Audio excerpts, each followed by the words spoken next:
नाज़रीन, चार अहम खबरें हैं जो आपके सामने रखनी है। एक खबर तो वो गुज़श्ता जो खबर है जो सुहेल अफरीदी ने धरना दिया था उसकी अपडेट आपके सामने रखेंगे, और दो हमले यानी एक अमेरिका के गार्ड्स पर जो हमला हुआ और दूसरा अफगानिस्तान में चाइनीज़ जो हैं वो उनके ऊपर अफगानिस्तान की तरफ से ड्रोन के ज़रिए हमला हुआ, उस पर भी बात करेंगे।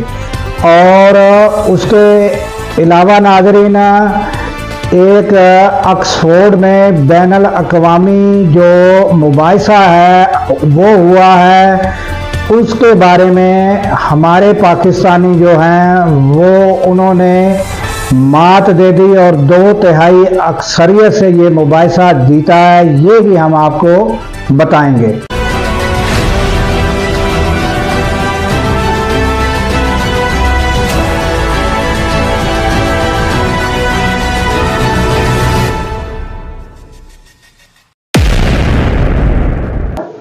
अस्सलाम वालेकुम, मैं हूं अब्दुल गफार।